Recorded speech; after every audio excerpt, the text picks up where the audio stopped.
On va commencer par le disruptif. Je vais me borner à un bonjour l'auditoire. On m'a demandé effectivement de venir vous parler un peu de prospective, alors que l'année dernière, nous avions présenté, ou nous avions parlé en tout cas, d'une monographie de la profession d'huissier de justice. Alors la démarche est assez originale, et était assez originale parce que, étrangement, il n'y avait pas de monographie, de véritable monographie sur les huissiers de justice. Et donc nous avons présenté une première, et sans doute une dernière. Une dernière puisque la prochaine, eh bien, ça sera une monographie sur les commissaires de justice, et non plus l'huissier de justice, ou alors uniquement de manière, on va dire, historique. Alors cette année, le président Sanino et son bureau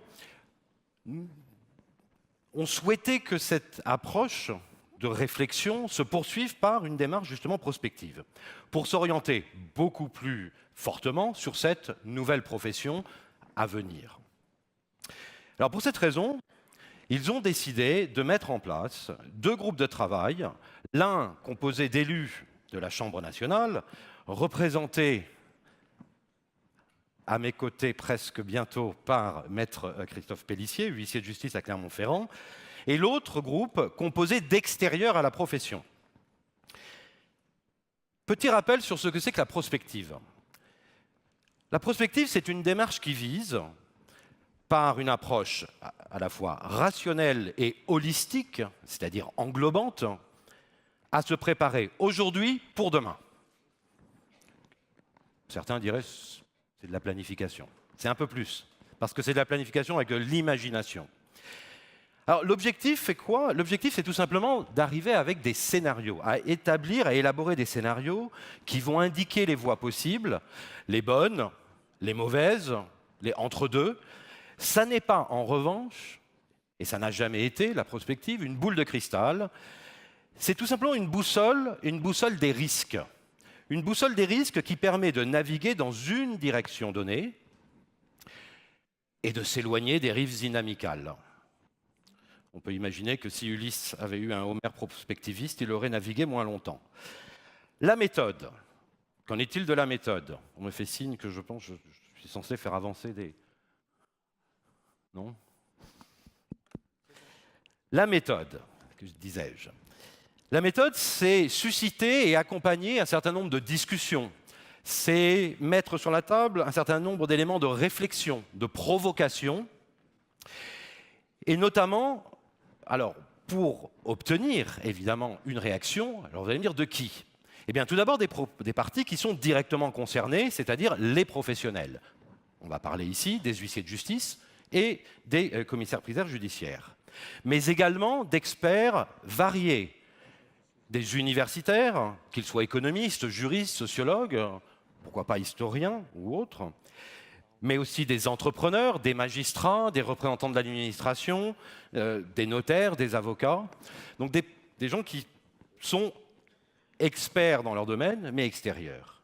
Et puis ensuite, dernière approche, sortir complètement du monde de l'expertise pour aller, au moyen de sondages, au moyen d'un certain nombre d'enquêtes, interroger les parties indirectement concernées. Et quand je dis les parties indirectement concernées, je pense au public. Au sein de ce public, il y a notamment et tout particulièrement les entrepreneurs. Et qui est quand même, ne l'oublions pas, un point essentiel du développement de l'activité économique, la vôtre, celle du pays. Alors tout ça prend du temps, c'est un travail dans le temps. La prospective suppose maturation, expérimentation, imagination. Nous sommes dans un premier temps.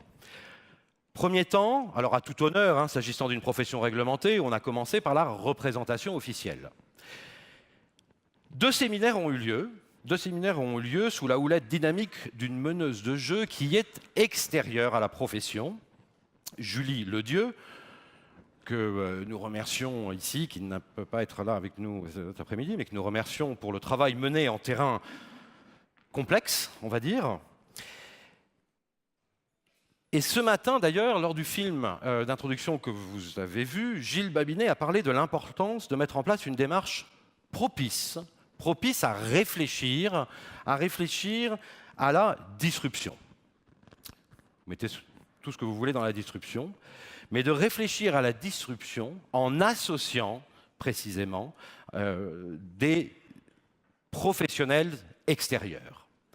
Le rôle de se confronter à l'extérieur, c'est précisément d'aider à comprendre ce que l'on fait et où l'on veut ou doit aller.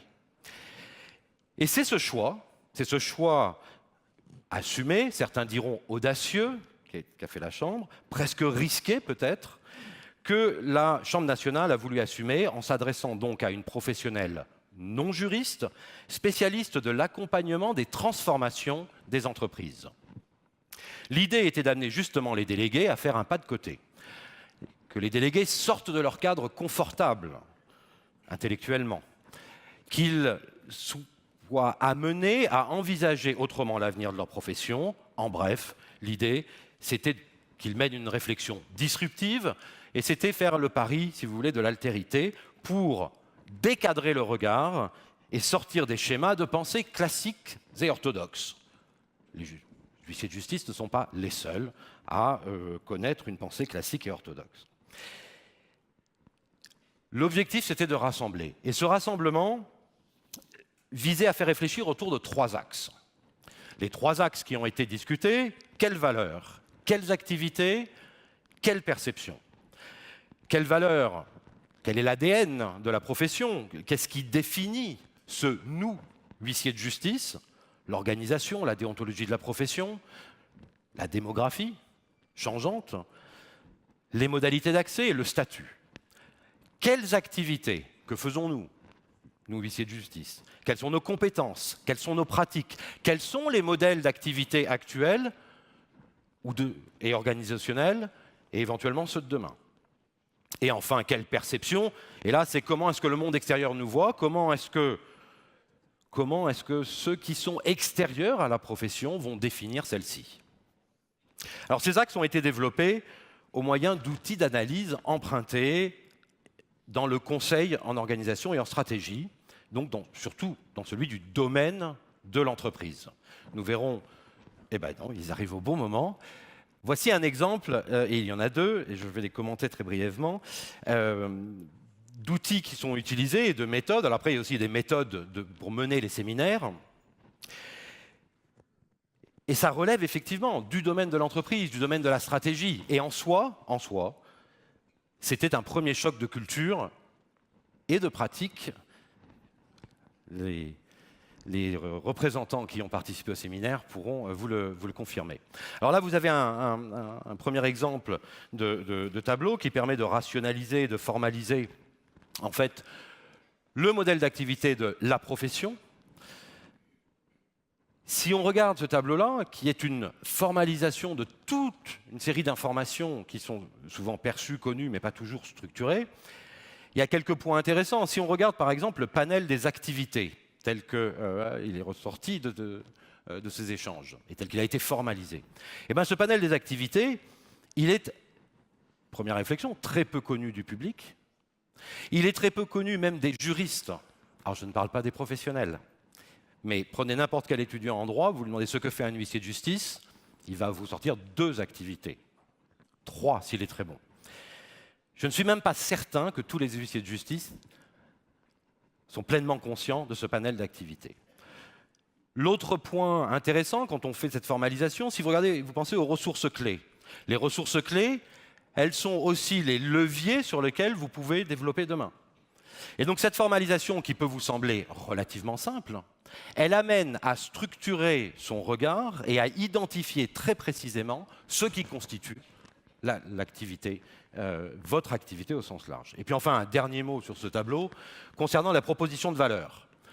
Les propositions de valeur, c'est très clairement là où vous allez trouver une réserve d'éléments qui vont vous permettre de travailler sur une image, par exemple, sur un positionnement. Et donc cette formalisation, elle a son intérêt. Si on regarde un autre tableau, celui-là me plaît beaucoup parce que c'est le tableau qu'utilisent les raiders. Vous savez, ceux qui prennent des entreprises, qui les découpent et qui en retirent la substantifique moelle, c'est-à-dire les cash flows. Ici, ce n'est pas le cas. Ce n'est pas ce qu'on cherche à faire. On ne cherche pas à découper la profession et à la vendre par appartement. Mais en revanche, à identifier qu'est-ce qui est une vache à lait. L'expression n'est pas très, très belle. Elle est en revanche parlante. Qu'est-ce qui rapporte? Qu'est-ce qui fait tourner la machine? Qu'est-ce qui alimente le cash flow? Quels sont les poids morts? Les poids morts, c'est ce qu'il faut jeter par-dessus bord, généralement, quand on prend de l'eau sur un bateau. Maintenant, vos poids morts, il n'est pas certain que vous puissiez les jeter par-dessus bord parce que vous avez un statut. Et donc là, on voit comment le monde de l'entreprise est intéressant pour identifier un certain nombre d'éléments, mais évidemment, pas pour faire un copier-coller, pas pour faire une reproduction. Les vaches à lait. Donc quand on regarde les vaches à lait et qu'on voit ce qu'il y a, on peut penser qu'il y a aussi des nuages potentiels. Les nouvelles technologies ne sont-elles pas capables de venir remettre en cause leur caractère de vache à lait? Et puis, il y a les dilemmes. Et moi, les dilemmes, c'est peut-être la partie que je trouve la plus intéressante dans cette approche de la profession ou de l'activité, parce que c'est là où on trouve la réserve et les réserves pour préparer l'avenir et pour réinventer, potentiellement réinventer sa profession. Alors voilà le type de formalisation qui est résulté de ces 2 séminaires avec les représentants, donc menés par une spécialiste de l'organisation, de la transformation en entreprise. Je vous l'ai dit, c'était un premier choc. Un choc culturel, parce que les délégués se sont confrontés à un autre monde et une autre approche. Il me semble que c'est salutaire et que ça crée une ouverture salutaire. Pourquoi? Parce que au monde changeant que nous connaissons, qui est traversé, et nous le savons bien, de tensions qui sont parfois peu compatibles entre elles, les habitudes des professions juridiques réglementées, dont les huissiers de justice, dont j'ai bien compris à écouter le président Sanino que ce serait la profession réglementée à l'avenir qui balayerait les autres, vont devoir s'adapter. Et vont devoir s'adapter, et ça c'est évident. Vous allez me dire, c'est évident, les choses changent. J'ai commencé il y a 15 ans, le monde a changé. J'ai commencé il y a 25 ans, il a encore plus changé. Ça c'est évident. Ce qui est moins évident aujourd'hui, c'est que tout professionnel et tout juriste est confronté à quelque chose auquel nous ne pensions pas il y a encore quelques années, c'est qu'il fallait nous réinventer complètement. Et qu'il fallait réinventer nos modèles, non seulement nos modèles de pensée dans la globalisation, mais nos modèles d'organisation en tant que professionnels. Et c'est ça qui, à mon avis, est essentiel dans la démarche que nous menons, que vous menez, qui est précisément d'essayer d'identifier l'ensemble des différents risques, là où on ne veut pas aller, là où on pense qu'il n'y aura pas de retour, des autres zones où, au contraire, on pourra se développer. Alors, pour vous donner une petite saveur de ces 2 jours de séminaire, je vais demander à Christophe Plessier de me rejoindre sur scène et on va lui poser 3 questions. Alors, ça sera un tout petit aperçu, évidemment. Je crois que les journées furent particulièrement denses. On peut l'applaudir, merci. D'autant plus qu'il s'est prêté au jeu et qu'il est complètement sorti de sa zone de confort pour se confronter quand même à Julie Ledieu, qui est une meneuse en entreprise. Et ça peut sembler banal ce que vous dites, mais quand vous êtes confronté à un monde différent, c'est là où vous vous rendez compte que généralement on reste dans ces zones de confort professionnel en permanence. Même si je ne suis pas en train de dire que les huissiers de justice ne se confrontent pas à un terrain qui est très difficile. Je sais, Monsieur le Président. Première petite question peut-être pour essayer de faire ressortir les éléments de ces 2 journées. Quelles forces ont pu faire consensus? Quelles forces actuelles sont communément perçues par l'ensemble donc des participants comme devant porter la profession dans sa nouvelle dimension demain? Alors, dans un premier temps, je voudrais remercier Julie Ledieu qui a animé ces groupes de travail. Et c'est vrai que c'était très important qu'elle soit extérieure à la profession pour 2 raisons essentielles. Premièrement, parce qu'elle ne connaissait pas cette profession. Alors, quand on lui a posé la question, c'est quoi un huissier? Il y a 2 choses qui sont revenues, un peu comme ce matin. C'est le constat d'adultère et l'expulsion. Voilà. Le cliché. Voilà. Et donc, elle a appris qu'effectivement, on pouvait faire beaucoup d'autres choses. Et puis, ce qui est intéressant de la voir, c'est elle a replacé un petit peu le monde des huissiers dans le monde plus global de l'entreprise, quoi. Donc, cette vision extérieure était très intéressante pour ça, quoi. Alors, les premières forces qu'on a pu déterminer, et la première, c'est la notion de tiers de confiance. L'huissier, on a considéré que c'était effectivement le tiers de confiance. Alors, je pense pour deux raisons majeures. Premièrement, parce qu'il est officier ministériel, mais aussi parce qu'on a considéré que c'était un juriste confirmé et soucieux d'apporter une sécurité juridique dans le monde juridique, justement. Et donc, on a estimé que c'était effectivement l'une des premières forces. La deuxième force qui est intervenue assez rapidement, c'est la notion de relation humaine. C'est-à-dire que les huissiers sont attachés à cette relation humaine. On parlait un petit peu ce matin. Soucieux, effectivement, d'offrir des prestations de services, mais également soucieux d'assumer sa mission de service public qu'elle a. Voilà. Et effectivement, sur l'ensemble du territoire. La troisième force, c'est notre présence territoriale, l'existence sur tout le territoire français et collectivités d'outre-mer des huissiers. Voilà. Et puis deux autres forces qu'on a un petit peu vues, qui j'espère sont partagées par nos clients, c'est le fait qu'on soit réactif et disponible. Alors disponible parce qu'effectivement, les justifiables peuvent avoir accès directement à l'huissier, que ce soit par téléphone ou physiquement. Et réactif parce qu'on sait que les huissiers se déplacent toute heure, du jour, de la nuit, par tout temps et à tout endroit. Et qu'effectivement, le dire qu'on est des juristes de terrain, c'est pas un vain mot, et on le sait tous parce que quotidiennement, on va un petit peu partout. Voilà. Et puis la dernière force peut-être qu'on a vue, mais ça revient un petit peu à la notion de tiers de confiance, c'est qu'on a une assurance professionnelle qui est performante, qui permet de sécuriser un petit peu toutes nos missions, quoi. Voilà, c'est un petit peu tout ce qu'on a fait comme éventail, quoi. D'accord, donc là, cette idée de sécurité et de sécurité juridique qui nous renvoie en plus à notre tradition juridique de droit continental et qui est sans doute quelque chose à creuser.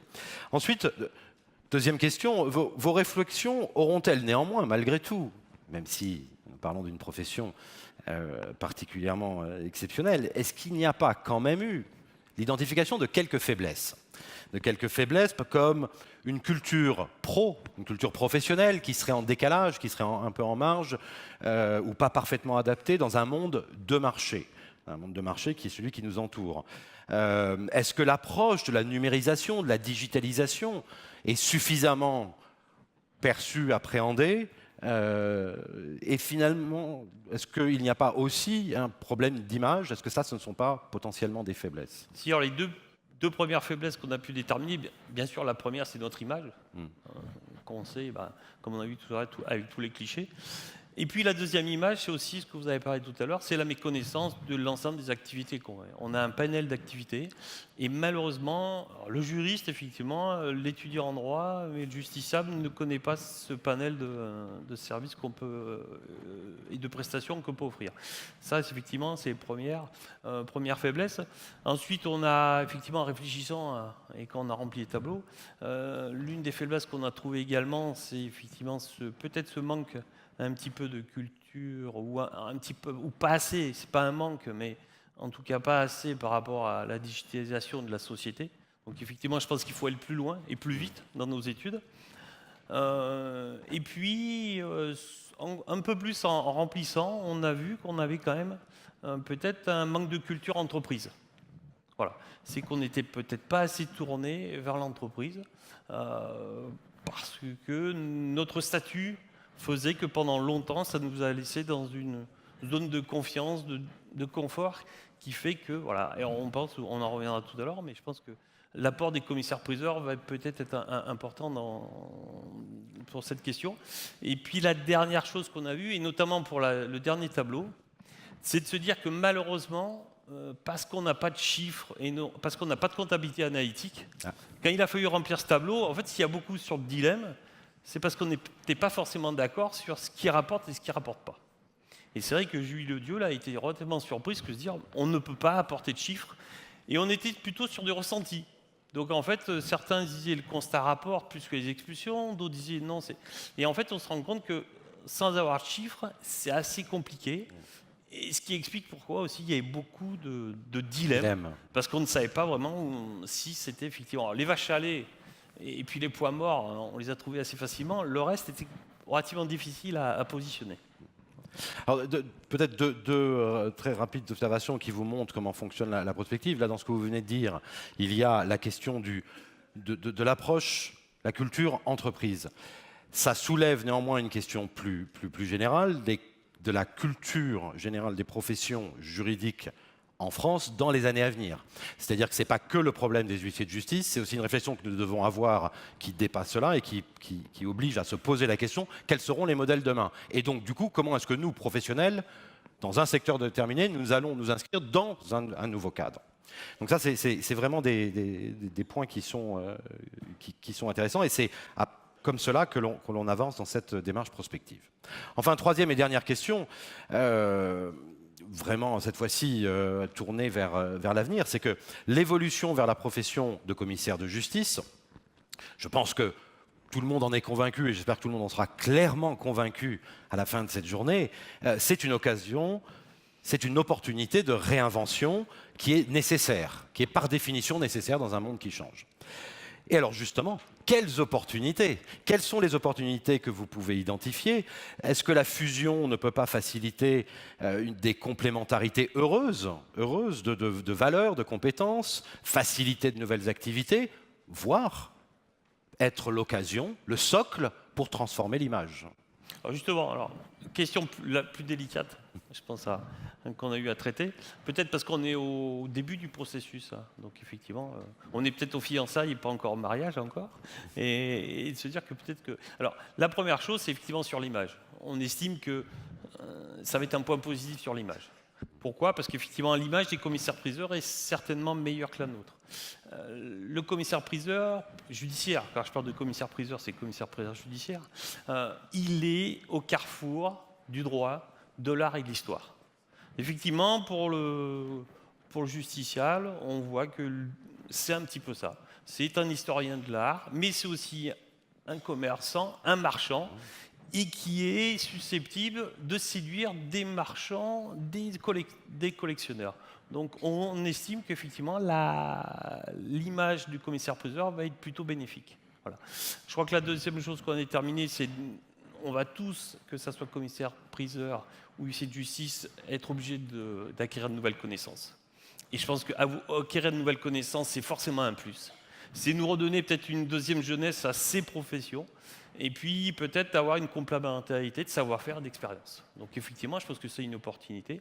Et puis la deuxième opportunité, effectivement, c'est de se dire qu'en commun, on puisse avoir une politique d'entreprise plus importante, sans oublier bien sûr qu'on est officier ministériel et qu'on a des missions de service public à assumer, mais qu'effectivement, il faut forcément, et je pense que les commissaires-priseurs peuvent nous aider, puisqu'en fait, eux, depuis 2000, ils se sont, avec les opérateurs de vente volontaire, alors, c'est pas, si je parle des opérateurs de vente volontaire, parce que sur les 400 opérateurs de vente volontaire qu'il y a en France, il y en a 300 qui sont aussi commissaires-priseurs judiciaires.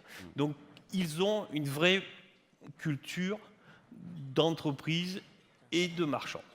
Et ce qui nous manque peut-être un peu, quoi. Voilà. Écoutez, merci beaucoup. Je pense que vous pouvez l'applaudir parce qu'en plus... Merci, Maître Pellissier. Merci beaucoup. On peut l'applaudir plus que ça. On pense qu'il le mérite. Vous allez finir par croire, si vous ne l'avez pas vu, que Julie Ledieu était particulièrement difficile à force d'entendre dire que ça a été un choc pour eux. En fait, c'est vraiment sur le fond que ça a été un choc, hein, je pense. Alors, quelques mots de conclusion, parce qu'il faut tout de même arriver à en retirer quelque chose. Juste pour vous dire, nous sommes dans une phase, comme je l'ai indiqué, de travail en cours. La réflexion sur le terrain de la prospective va se poursuivre. Là, nous allons maintenant nous élargir vers d'autres parties intéressées. L'objectif étant d'avoir une vision 360 degrés, comme on dit en management, vision 360 du contour possible de la profession de commissaire de justice. Et ceci doit se décliner ensuite de manière écrite, de manière formalisée, dans une série de propositions concrètes d'actions à mener, mais ça sera ensuite aux instances et à la profession de s'en emparer. Le travail des experts s'arrêtera là. Je vous remercie pour votre patience. Merci. Merci, monsieur le professeur Renoir. On peut l'applaudir également très fort, bien sûr.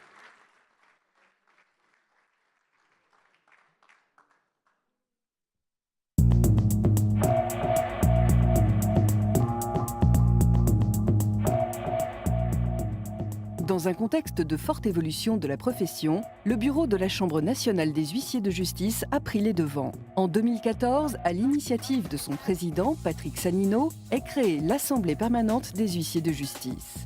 L'objectif est de donner la parole aux confrères ayant moins de 10 ans d'exercice. La PHJ est une organisation qui a pour vocation de susciter parmi les jeunes confrères de la profession une réflexion sur justement l'avenir de cette profession, faire de la prospective. C'est vraiment un outil pour faire émerger un certain nombre d'idées, pour essayer de les faire prospérer, à la fois évidemment dans l'intérêt de la justice, mais aussi dans l'intérêt du justiciable. Autre ambition de la PHJ, favoriser les échanges et rencontres entre confrères, notamment lors d'assises nationales organisées tous les 2 ans. Nous avons eu les premières assises en 2015 à Colmar et nous avons eu donc les deuxièmes assises à Amiens, à l'occasion duquel une quinzaine d'équipes qui avaient travaillé sont venues donc expliquer à l'ensemble de la profession le résultat de leur réflexion. Quelques 200 participants ont assisté à la présentation des rapports élaborés par chaque équipe. Chacune d'elles était composée d'huissiers de justice relevant de la même cour d'appel. Pendant des mois, ils ont échangé et travaillé pour élaborer leurs propositions. Avec cette cour d'appel, nous continuons notre voyage dans la prospective et nous sommes à présent en 2030. Nous, on était un groupe d'environ 7 huissiers représentant 5 départements. Nous nous sommes réunis environ 6 ou 7 fois sur un petit peu plus de 12 mois. Nos premières réunions ont eu pour but de trouver le thème sur lequel on allait travailler. Puis, on a pu échanger nos idées, parfois les confronter. Et enfin, chacun a eu un travail, évidemment, de réflexion individuelle où chacun a rédigé ses parties. Tout ça sous la houlette du rapporteur qui nous fixait le cadre, la longueur et puis surtout le calendrier dans lequel nous devions rendre nos travaux. Parmi les thèmes présentés par les équipes à Amiens, des idées novatrices et révélatrices de l'ère du temps. Et on s'est dit, on va intégrer le constat, la dénonce, et éventuellement une requête par voie dématérialisée ou un chiffrage qui nous permettra d'intervenir tout le long de la procédure.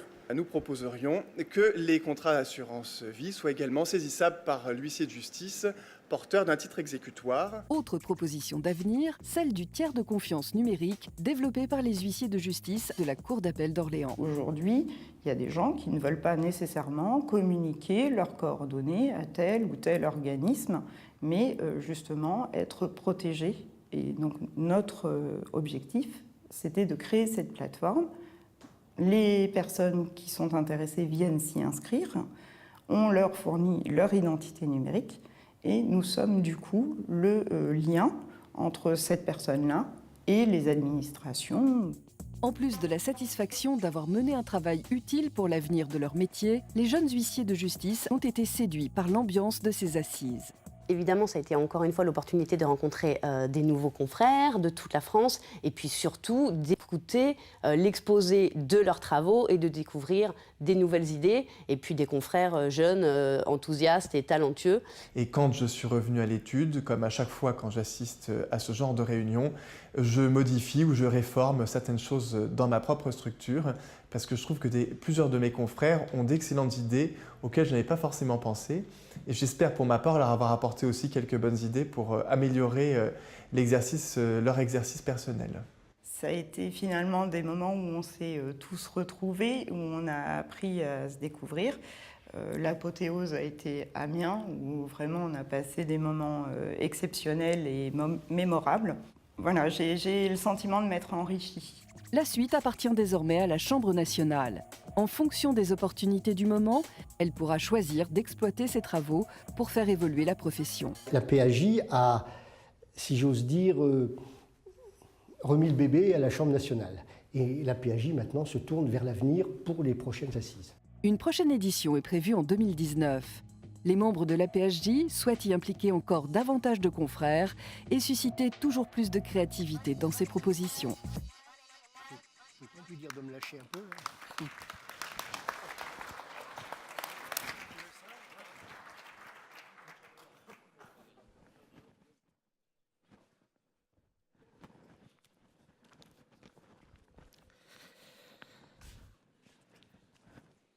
Ce que vous venez de voir a bien sûr le but de vous faire connaître davantage l'Assemblée permanente des huissiers de justice. Notre souci désormais est de poursuivre cette démarche pour nous permettre de parvenir aux prochaines assises en 2019. Vous avez bien compris qu'il s'agit là d'un outil au service de la profession, mais surtout d'un outil qui lui permette de réfléchir à son avenir dans tous les domaines. Alors ne nous y trompons pas, même si vous avez pu remarquer que les membres du conseil d'administration ont souvent en partie leur avenir professionnel derrière eux, ils sont imprégnés de la volonté de permettre à la génération montante de s'investir comme elle n'a jamais eu par le passé la possibilité de le faire. Et j'insiste sur ce point car si les congrès nationaux étaient aussi un mode d'expression, ils ne nous donnaient évidemment pas la parole de la même manière. Mais à l'occasion des 2 assises de 2015 et de 2017, nous avons sans nul doute modernisé le principe des congrès grâce à la jeunesse et au dynamisme des équipes participantes. Mais pour cela, nous avons besoin de vous pour contribuer à ces réflexions. En ma qualité de délégué national, j'ai souvent entendu, lors des diverses réunions auxquelles j'ai eu l'occasion de participer, ou lors de conversations entre confrères, que les élus en général et la Chambre nationale et ses délégués en particulier ont un souci limité de leurs préoccupations et que la parole ne leur est donnée ou encore que leurs avis ne sont pas pris en compte par éloignement du quotidien professionnel.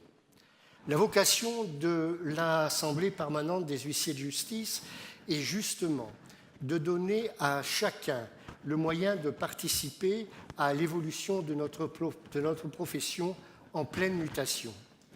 C'est pourquoi nos portes sont ouvertes à tous et nous vous rappelons